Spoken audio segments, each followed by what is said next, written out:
because I was teaching in Idaho, and I received a phone call from Jack Bryant. I don't know if you remember Dr. Bryant, but he and his wife, Nancy, were in Karachi. They started the community health program at the medical school. And Dr. Bryant called me and asked me if I was interested in the position. And I ended up in March of 1988 going to Karachi for an interview. And I met Mr. Laka, and I met the dean, I met Yasmin Amarsi, and all the nursing faculty.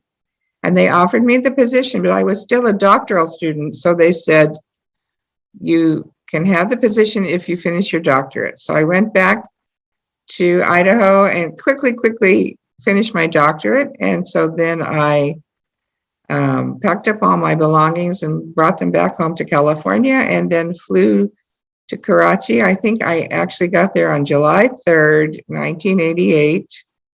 And then after that, I met Winnie Workington, who was at that time the head of the School of Nursing, and Patricia Scott, and they got me started on my position, which was to help them develop the RN to BSN program and to look at what courses I would be teaching.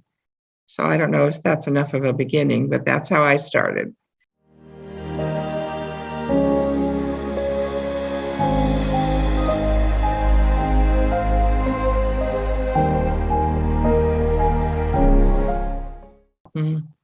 Well, I didn't do it alone. It was a team.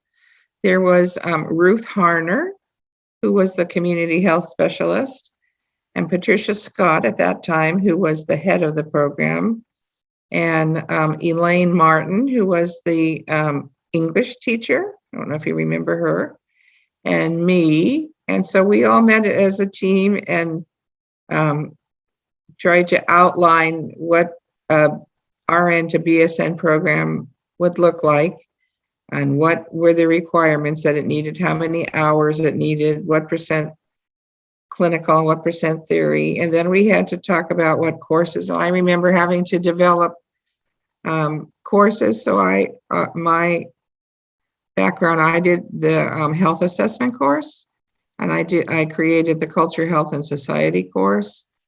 And my background was in pediatrics and psych. So I helped with those courses, but for the most part, we used the diploma program clinical courses and added on more of the details for the clinical courses and more theory courses.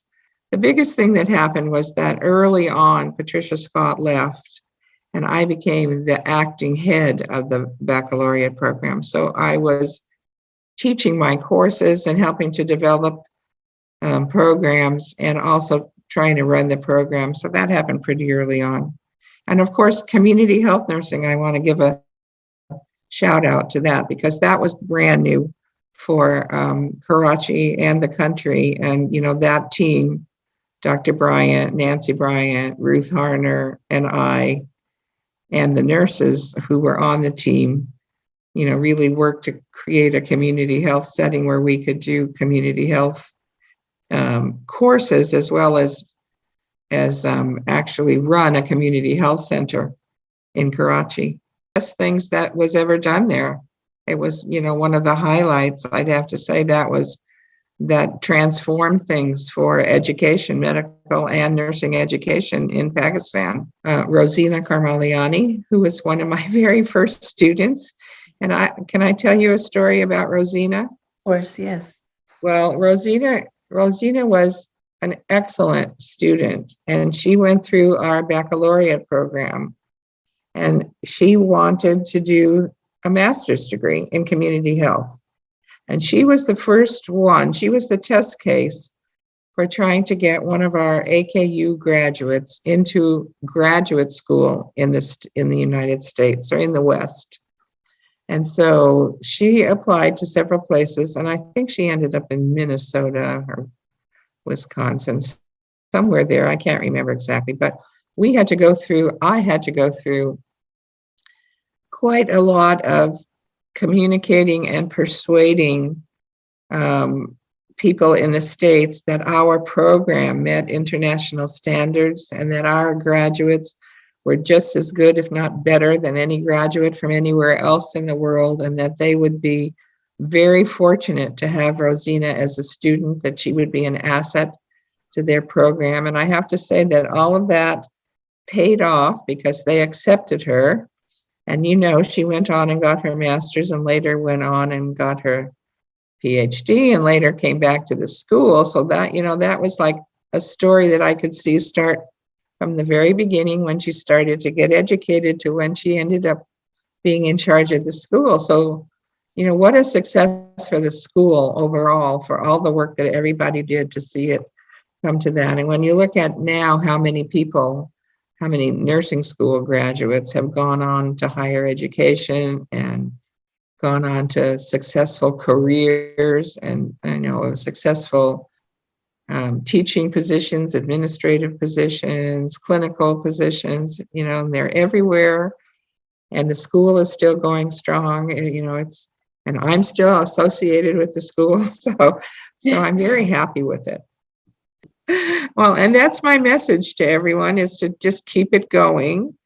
Maintain the standards, always look to improve. You never can stand still. It's not a case of, treading water. You always have to be looking at what's happening and trying to keep the quality up. And I think that AKU, and I still call it AKU-SONAM. I know it's called AKU-SONAM now, but I'm not used to saying that.